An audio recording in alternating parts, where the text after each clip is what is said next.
ஈராக்கில் புதிதாக கிளம்பும் எதிர்ப்பு, ஜோர்டான் எச்சரிக்கை. அஸ்ஸலாமு அலைக்கும் வரஹ்மத்துல்லாஹி வபரகாத்துஹு. அன்பான அனைத்து உறவுகளுக்கும் இனிய மாலை வணக்கம். அரபு நாடுகள் திடீர்னு ட்ரம்ப்பு ஏதாவது பார்த்து பண்ணியா அப்படின்ற நிலைமைக்கு போனதும், நீங்கள்லாம் யோசித்த மாதிரி, நம்ம சப்ஸ்கிரைபர் ஒருத்தர் கமெண்டில் கேட்ட மாதிரி,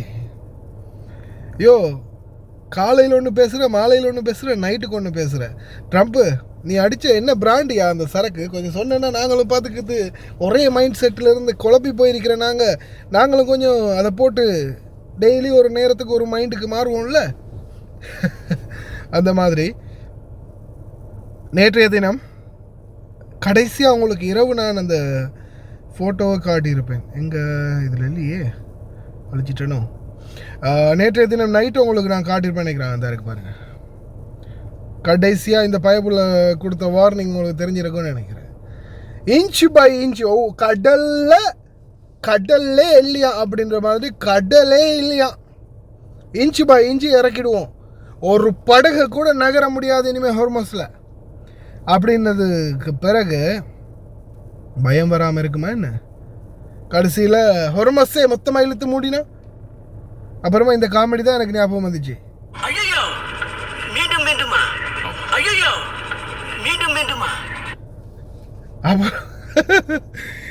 அரபு நாடுகள்லையோ ட்ரம்ப் ஏதாவது பார்த்து பண்ணி மொத்தமாக மூடி விட்டானுங்கன்னா அப்புறம் நக்கிட்டு போக வேண்டியதுதான் எங்களுடைய பொருளாதாரம் அப்படின்ற நிலைமைக்கு மாறினதோட, அது மட்டுமல்லாமல் ஈரான் கடைசி நான் இந்த இதில் அவங்களுக்கு போடுறேன், நியூஸில் போடுறேன் சரியா, ஜசீராவில் போட்டிருந்தது.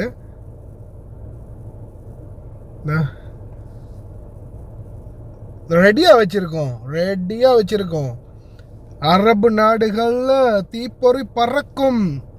யார்? ஈரானே டைரக்டாக எச்சரிச்சிச்சு. Iran warns against any violent actions by America. Argachi ready to respond firmly to any aggression.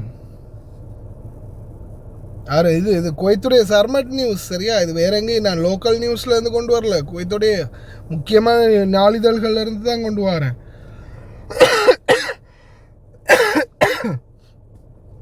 ஏதாவது ஒரு சின்ன ரெஸ்பான்ஸ், நீங்கள் அப்படித்தான் நீங்கள் எங்கள் நாட்டை அழிக்கணும், மொத்தமாக தூக்கணும், அப்படி இப்படின்னு ஏதாவது கங்கணம் கட்டிக்கிட்டு வந்தீங்கன்னா நாங்கள் அழிகிறதுக்கு தயாருப்பா.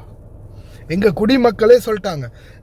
நீங்கள் முதலாவது ஒன்று புரிஞ்சுக்கோங்க மக்களே, ஈரானிய குடிமக்கள் புஷைஹர் பவர் பிளான்ட், நியூக்ளியர் பவர் பிளான்ட்டுக்கு முன்னாடி கிட்டத்தட்ட 5000-6000 பேர் அந்த பிராந்திய மக்கள் போய் முன்னாடி கொடியை பிடிச்சிட்டு நின்றாங்களா இல்லையா?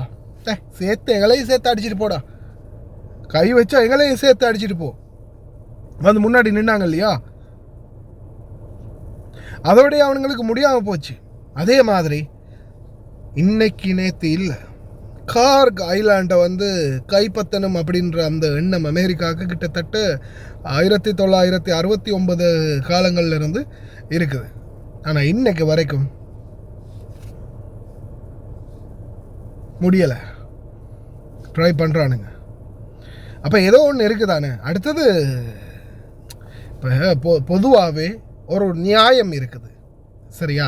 நான் ஈரான் நான் சொல்லிட்டேன் தானே, என்றைக்குமே நான் ஈரான் பக்கமும் இல்லை, அமெரிக்கா பக்கமும் இல்லை, இஸ்ரேல் பக்கமும் இல்லை, அரபு நாடுகள் பக்கமும் இல்லை, எந்த நாட்டு பக்கமும் இல்லை. நான் என்னுடைய தாய்நாட்டு பக்கமும் என்னுடைய தாய்நாட்டு சகோதர சகோதரிகள் நாட்டில் இருக்கிறவங்களுடைய பக்கமும் மட்டும்தான். அவனுங்களுடைய நியூக்ளியர் யார்ட்டையும் கொள்ளையடிக்கலை, யாரோடதையும் சூறையாடலை, யார்ட்டையும் தட்டி பறிக்கலை, யாரோடையும் பிடுங்கி எடுக்கலை. அவனுங்களுடைய அணு ஆயுதம், அவங்களுடைய ஸ்டாக் பில், அவங்களுடைய சொத்து. நீ போன போக்கில் எல்லாத்தையும் அடித்து பிடிச்சினா எல்லாம் பிடிங்கிட்டு போயிடுவேன் அப்படின்னு சொன்னால் எவன்டா ஒத்துக்குவான்? அதுதான் அவனுங்களுடைய முக்கியமான ஒரு பவரே. ஈரான் அப்படின்ற ஒரு நாட்டுக்குரிய முக்கியமான பொக்கிஷமே அதுதான். அது இல்லைன்னா அந்த நாடே இல்லை அப்படின்ற மாதிரியான ஒரு சிச்சுவேஷன். அதே மாதிரி நல்லா யோசிக்கணும், எல்லாருமே யோசிக்கணும். இது ஓப்பனாக பேசக்கூடிய விடயம்.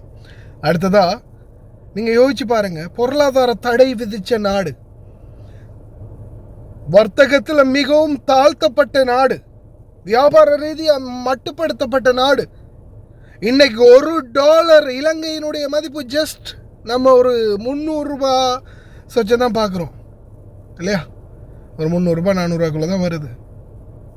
இன்னைக்கு கிட்டத்தட்ட 3 மில்லியனுக்கு மேலே தாண்டி போயிருக்குது $1 மதிப்பு. மில்லியன் கணக்கில் $1 ஒரு பேப்பரை கொண்டு போனால் நம்ம நாட்டில் இலங்கையை பொறுத்தவரை இல்லை, இந்தியாவில் நான் 100 சொச்சம் வருதுன்னா ஒரே ஒரு தாளில் முடிஞ்சிடும். இலங்கையை பொறுத்தவரையில் ஒரு 100 ரூபாய்னாலும் 100 ரூபா தாளில், 300 ரூபாய்னாலும் 100 ரூபா தாளில் 3 தாளில் முடிஞ்சு போயிடும் மக்களே. $1 அமெரிக்க டாலரை கொண்டு போய் ஈரானில் கொடுத்தீங்கன்னா இந்த மாதிரி ஒரு கட்டு காசு எடுக்கலாம், கட்டு. அப்போ யோசிச்சு பாருங்க எந்த அளவுக்கு நிலைமை போயிருக்குதுன்னு. அந்த நாட்டில் மேக்சிமம் பெரிய தாள் 10 லட்சம் ரூபாய் வரைக்கும் அடிச்சிட்டாங்க. 10 லட்சம் ரியால்தோ, ரியால் தான், ஆமாம் ரியால். 10 லட்சம் 10 லட்சம் ஒரே தாள். ஆனால் அந்த 10 லட்சத்தை வச்சு ஒரு குபுஸ் கூட வாங்க முடியாத அளவுக்கு நிலைமை. அப்படி இருந்தும் ஸ்ட்ராங்காக நிற்கிறாண்டா கொஞ்சமாவது யோசிக்கத்தானே வேணும். இவங்களும் பார்த்து ஏதாவது ஒரு முடிவுக்கு வரதானே வேணும். ஆனால் என்னை பொறுத்த வரையில் இதுதான் இப்போ முக்கியமானது. என்னென்னா சில அனலைஸ், அதாவது நான் இந்த அங்கே இங்கே இருந்து தேடி பிடிக்கிறேன் இல்லையா, தேடி புறக்கி எடுக்கக்கூடிய நியூஸுகளில்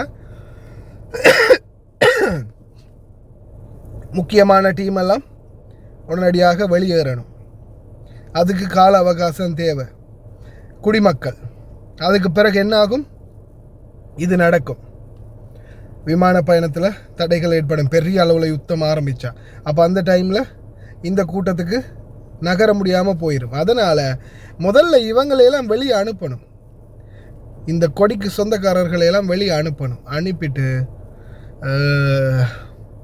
அதுக்கப்புறமா மொத்தமாக இவனுங்க இது முடிக்க போகிறவனுங்க இல்லை.